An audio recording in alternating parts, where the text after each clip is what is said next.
And I think a lot of you at home right now, you may not be in our position, but if you're already working hard, you're already going to the gym, you're already training, you make sure that you're getting as much muscles as possible, as much money as possible, you're dedicated, you don't sleep in, you don't waste your time, you don't smoke weed, you don't play video games, you're focused on trying to become fantastic as a person. You can just ignore that girl. That girl who broke your heart or cheated on you, just ignore her. The most powerful move you can make is ignore her. Yeah, you could yell at her. Yeah, you could try and make her scared of you, blah, blah, right? That's not going to work. The powerful move is just to completely ignore her because you're on your ascent. She is likely on her descent. She likely has no intention of improving herself, no intention of becoming richer, no intention of becoming better looking. Time is against her. As she gets older, she's going to lose her looks. You're going to continue your ascent, and she's going to have to watch you for the rest of her life be the man that she could have been with that she's no longer good enough for. The best thing you can do is simply ignore her. That is the powerful move. When someone emails me and says, "This has happened to me," I'm like, good. No, what do you mean good? It's terrible. How else are you going to become important? How else are you going to find endless fire to get up and struggle in the face of the competition that's out here in the world? How else are you're going to do all that with a nice, cushy life? If any man's honest with himself, think about the biggest transformative stages in your life. Think about the times you got the most work done. It was a bad part of your life. You were heartbroken, or, you lost a house, or broke, or whatever. That's when you did shit. When everything was fine, the mortgage is paid, dinner's on time, it's kind of doop-de-doop-de-doo, little by little, do a little bit of work, do a little bit of relax. But the big events come from trauma. This is it. So it's a cheat code. It's a cheat code to climb the mountain. So when I get a message from whoever and he goes, "My wife left me, I'm devastated," I say, I understand.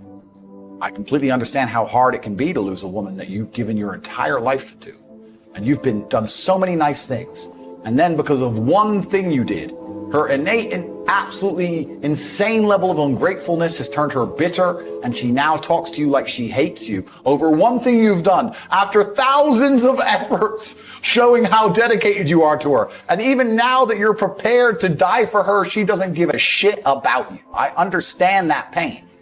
But my answer is, good. It's still good. Now take all of that pain, instead of emailing me, do this. And then you're going to become the kind of person that women don't leave. Then you win. Heartbreak is the most fantastic motivator on the planet. When a lot of men message me and say they're heartbroken, I think that is the most fantastic mindset to be in to achieve things. Because there is that degree of revenge, and there is that degree of vengeance, and that can only be achieved through being so successful, so monumentally important that she can't forgive you. And also, you cannot even sleep. You can't even concentrate. Like, your whole mind's a mess. That's the perfect time to train. I only mention heartbreak all the time because I know it's a path every single young man goes through. There's up and down. There's rain and sunshine. You have to be that man who's going to go through it all. If you're a man who has a heartbroken, why did this happen? You have to know the why to prevent it from happening. You have to analyze the scenario and learn from it.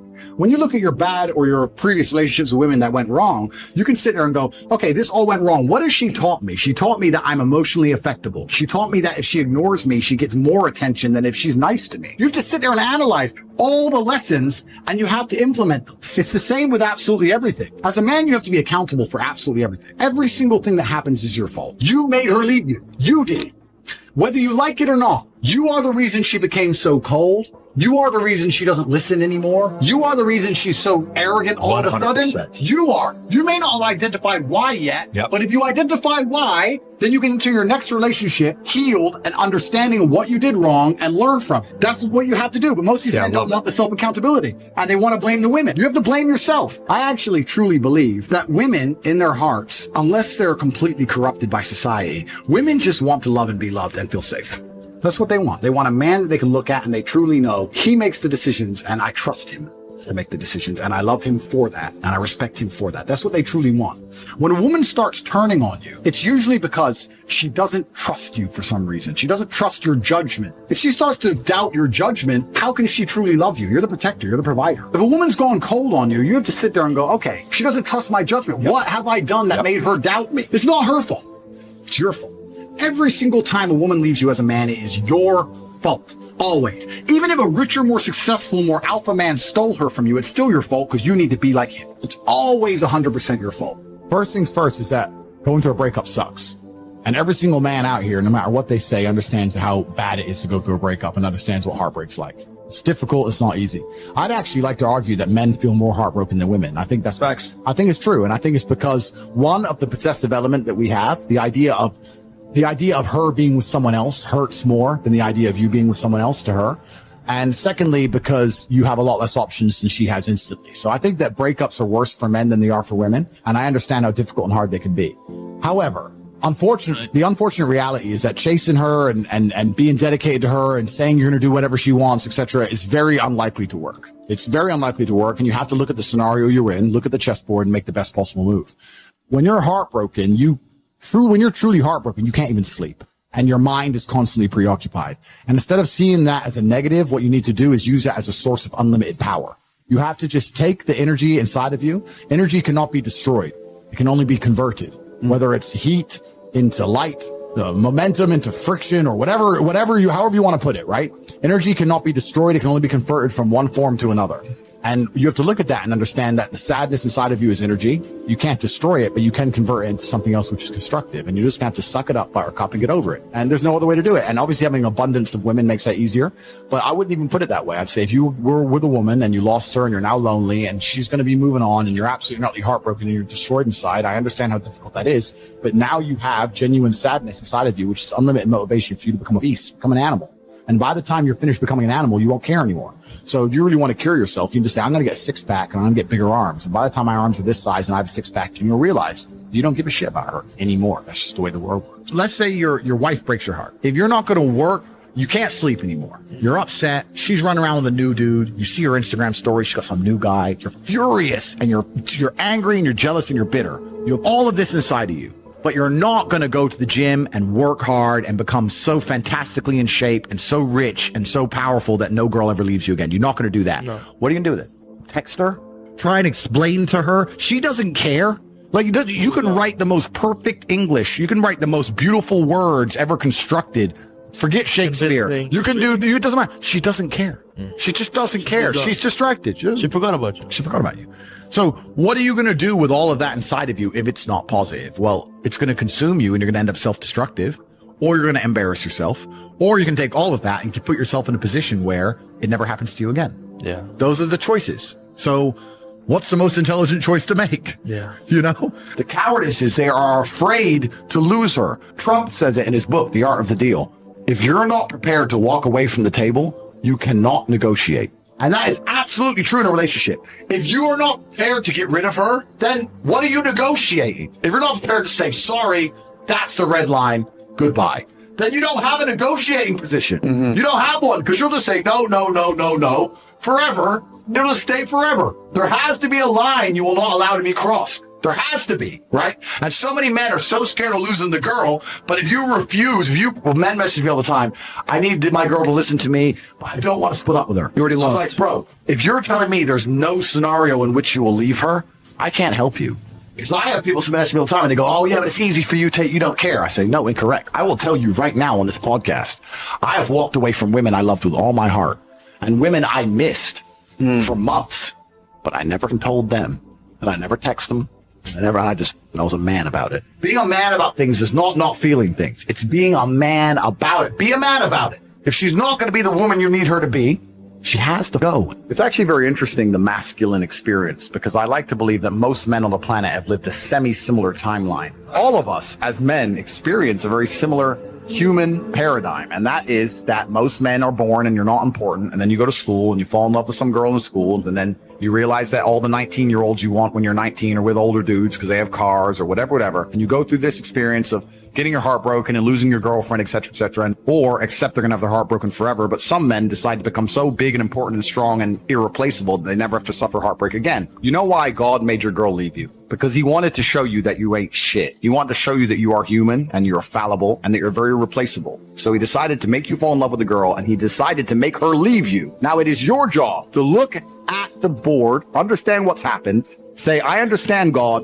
I deserve that. I'm glad she left me and I'm sad, and do something about it. Because if you refuse, if you ignore God's message, next time you fall in love, guess what he's going to do? He's going to make her leave you. Every single man out here, if you're upset that your girl's leaving you, God is reminding you that you aren't worth shit. You need to get up and work so hard that even in the eyes of God, he is proud of you. God loves his creations which show him their true potential and beauty. By getting up and trying your absolute best and becoming a man of moral standing, he will reward you and bless you. So God just broke your heart on purpose to show you that the way you're living your life and the man you are simply are not good enough. What have you changed since? Nothing. You think God's going to forgive you for no reason? You think God's going to go, it's fine. He hasn't learned his lesson. He hasn't changed. He isn't even trying very hard. He's not up early in the gym. He ain't doing nothing. It's fine. Let's just let him fall in love. No, sir. This is going to repeat endlessly. It's a cycle that will not change until you take the message from God and become the man you're supposed to be. You deserve what's happened to you. You deserve how you feel. All of it. Right? What did we talk earlier about how trauma can mold you? How trauma can be a fantastic thing. Heartbreak, sadness, these are all fantastic motivators. I'm telling you why they're a fantastic motivator. You go to a guy who's heartbroken, he has all the motivation in the world to send 300 text messages. He has the motivation, he's putting it in the wrong place. That's 300 cold emails you could be sending to someone to pitch a business. That's a lot of money you could have made. Life's gonna hurt you, and how you use that pain is completely and utterly up to you. You can use that pain to galvanize yourself as a man and become a better man you've ever been. I'm not saying that I'm only successful because of some chick. I'm saying that every single time that I was heartbroken, I never wasted a second. I was never wallowed. You are feeling the same pain that many men have felt. Every man out there has had his heart broken and understands how difficult it is as a man. But the difference is, as a man, you must build yourself into a man of credibility, which means to build yourself into a man of standing, we all start in a fairly similar position. I became me through tedious, arduous, difficult, never-ending work. You are wasting your time. There is a version of you in the world which is important, which is respected, which is rich, which is capable, which is charismatic and funny and interesting. You're not him yet, but you need to make a plan to become that person. That person exists. You have to make it come true. I don't believe in faking it before you make it. There is nothing fake about belief. You have to wait for the rest of the world to catch up with what you already know. You have to see through time, act accordingly, and prepare to told you so that eternally upsets doubters. I'm saying you must believe all of the things you want to have are going to happen. You must see through time with a plan in place so you can see it all come true to be the man you want to be. It is impossible, and I have never in my life seen a man who eats right, goes to the gym every day, and trains hard, not have a good body. The universe is extremely giving. It will give you anything you want. He imagined himself with a good body. He made a plan to get one. He followed the plan and he got it. I've never seen somebody who works hard, who's in the right networks, who's paying attention, who is not rich. I've never seen somebody who dedicates himself to the gym and eats right, who is not in fantastic physical condition. It's impossible. You can have anything you want. All you have to do is make a plan and see it. So, there's no such thing as faking it before you make it. No.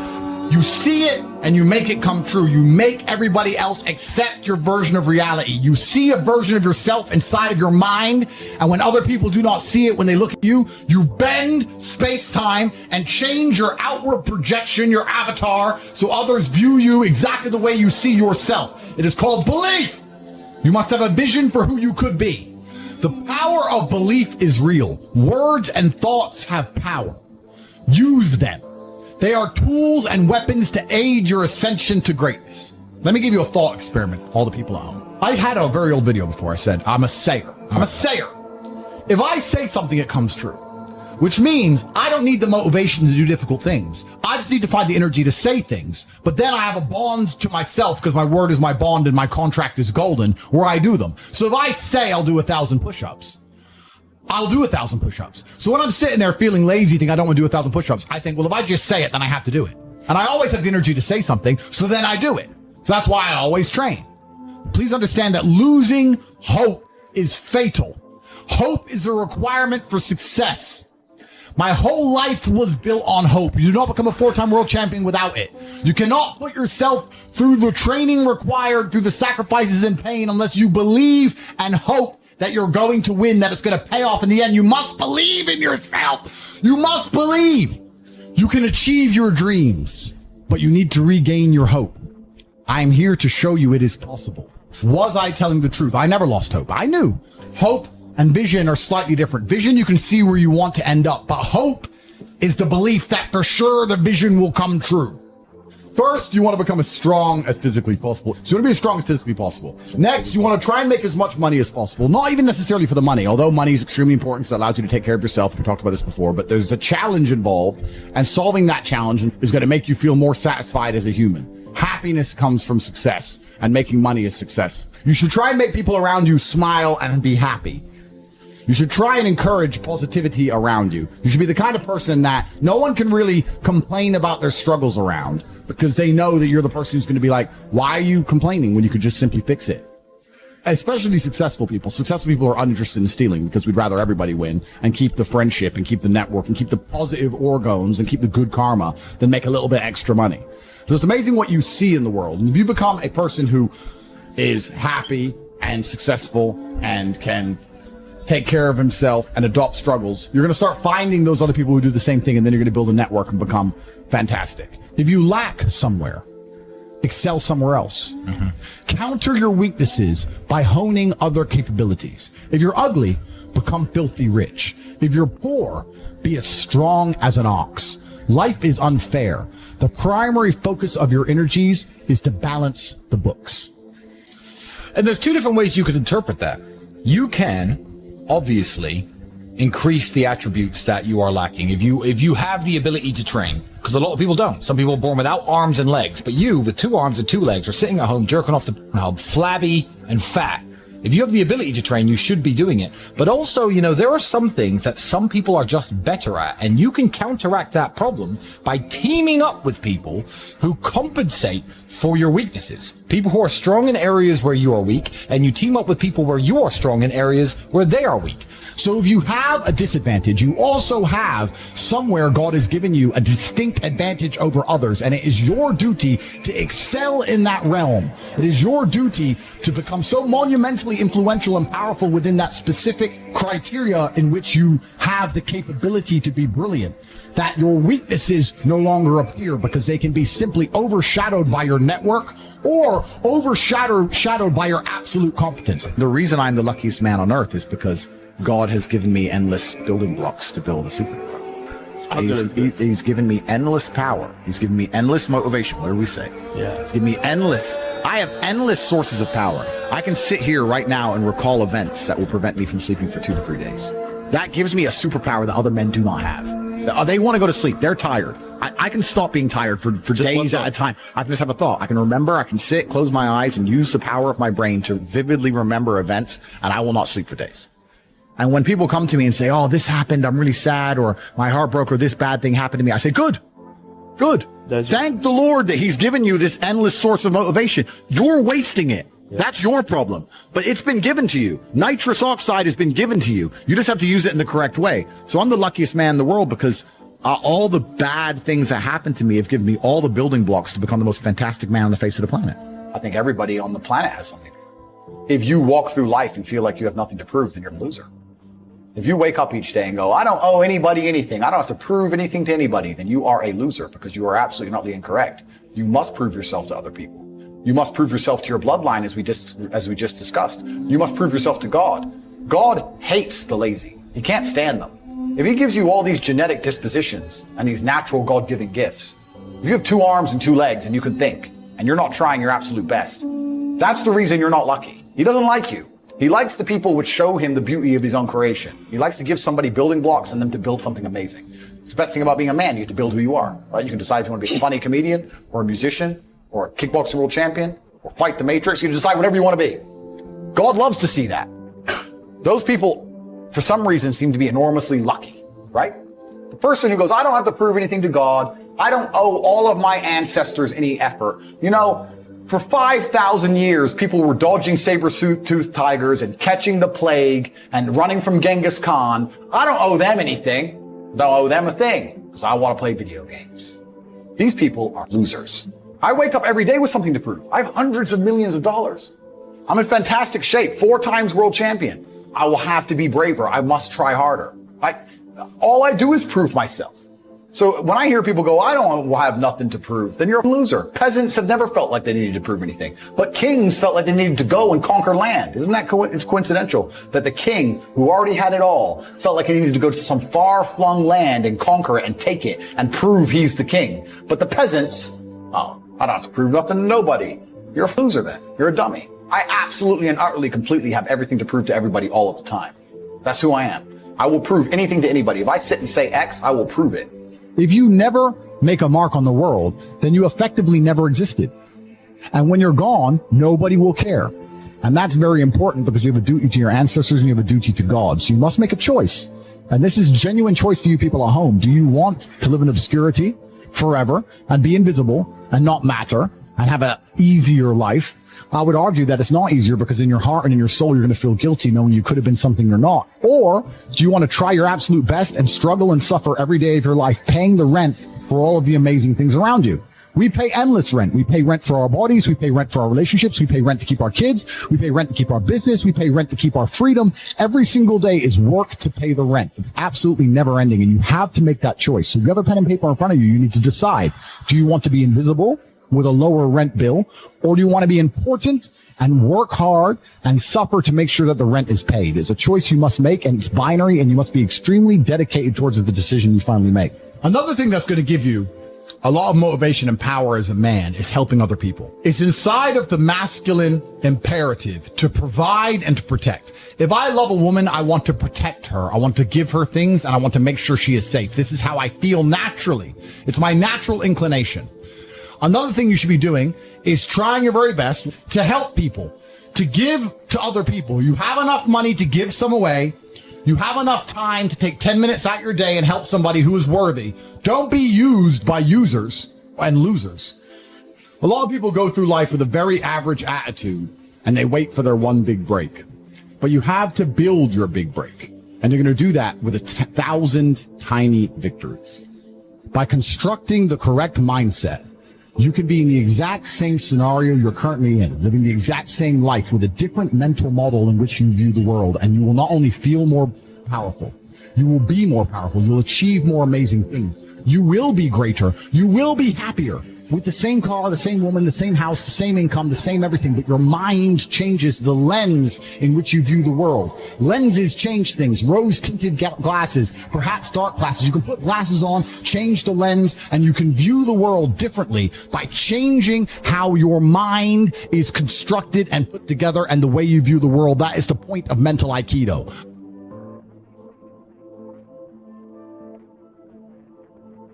You're upset. She's running around with a new dude. You see her Instagram story. She's got some new guy. You're furious and you're angry and you're jealous and you're bitter.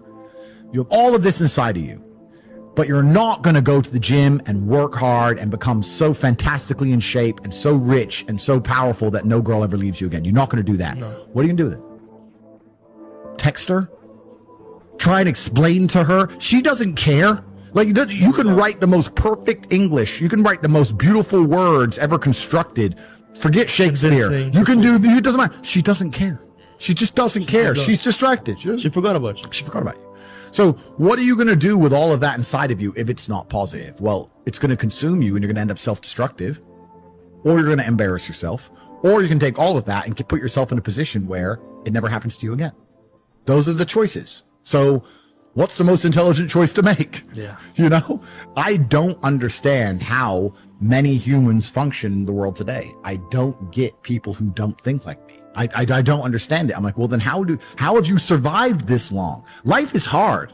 Life is difficult. Maybe I've just been unlucky, which I don't believe in, but I've had so much trauma and bad events and negativity and stress and all these things that have happened to me. And I've used all of it to be monumentally successful. People are functioning. If you're not thinking like me and you're going through life with any other mindset, you've been extremely fortunate that God smiled on you and allowed you to sit around most of the time doing jack shit, and you have yet to be punished for that. Yeah. I could never have lived that life. If I was a bit lazy or a bit, or I was a bit of a snake, or if I lied to people, I'd be dead by now. Yeah. Like, so a lot of these people are just absolutely and utterly blessed by God that they managed to go through life with such a non-competitive mindset and they're still breathing. Like, I don't understand how people can think any other way. Yeah. I've spoken to dudes and like, yeah, I had a bad couple months. Why? Oh, my girl left me. You've wasted months. You've wasted months. Like, you had think of how much God loves you to have given you the grace and given you the opportunity to waste months of human time over some chick. Like, talk about blessed head to toe. If I waste months, empires are going to collapse. I'm going to end up in a cell or dead if I waste months. I have things to do every single day. I can't waste a second. Like, these people are just absolutely infinitely blessed. And their mindset is a product of that, because they're spoiled children. Absolutely spoiled children. Because there's a whole bunch of people out here daily who fail. There are men out here who fail daily, and they have yet to feel the true consequence for it. They fail to go to the gym when they know they should have gone to the gym. They fail because they forgot their keys and it took them 10 minutes to find them. They fail because they replied to a question they got sent on WhatsApp the wrong way. They fail because they didn't smile when they were supposed to. They didn't say please and thank you to that person who helped them. They fail because they didn't say hi to that girl who's looking at them out the corner of their eye. They just fail perpetually. They go through life missing every opportunity and just failing. And somehow we've built a society which is so soft and God is so giving and so graceful that they still have a place to eat and somewhere to sleep, and they're still surviving. That shows how nice God is. Yeah. Because before this society, truthfully, if you were that level of failure, you would be dead. Survival of the fittest. Survival of the fittest. And none of these men out here are fit. No. Their mindset isn't fit. Their reality isn't fit. They're failures. They're failures. Yeah. And they're just failing every single day. And they go, oh, but you know what? Tomorrow I'll go to the gym. Yeah. You've been failing your whole life. That's all you've done is fail. And then you sit and wonder why people like me absolutely and utterly outcompete you. It is so easy to become a top tier male in the world today because the competition is so ridiculously low. There are 2% killers like me, and everybody else, amateur. Head to toe amateur. They can't even pay attention to anything. They can't try at anything. They're amateurs. And it's really mind blowing to me because I've tried with all of my computational power to imagine having a mindset different to mine. And I just can't see a reality worth having. I can't see a reality worth living. I can't see how you're going to build a life worth experiencing if you have any other mindset. I've never seen somebody massively succeed and they didn't believe in themselves, ever. I've never seen somebody who just allows life to happen to them and become blown off course by some sadness, end up doing massively monumental and important things. I've never seen it. It does, and it's never going to happen because it's competitor. It's like crypto. It's player versus player. Right. I can sit here right now at power. I can sit here right now and recall events that will prevent me from sleeping for 2 to 3 days. That gives me a superpower that other men do not have. They want to go to sleep. They're tired. I can stop being tired for days at a time. I can just have a thought. I can remember. I can sit, close my eyes, and use the power of my brain to vividly remember events, and I will not sleep for days. And when people come to me and say, oh, this happened, I'm really sad, or my heart broke, or this bad thing happened to me, I say, good. Thank the Lord that he's given you this endless source of motivation. You're wasting it. That's your problem. But it's been given to you. Nitrous oxide has been given to you. You just have to use it in the correct way. So I'm the luckiest man in the world because all the bad things that happened to me have given me all the building blocks to become the most fantastic man on the face of the planet.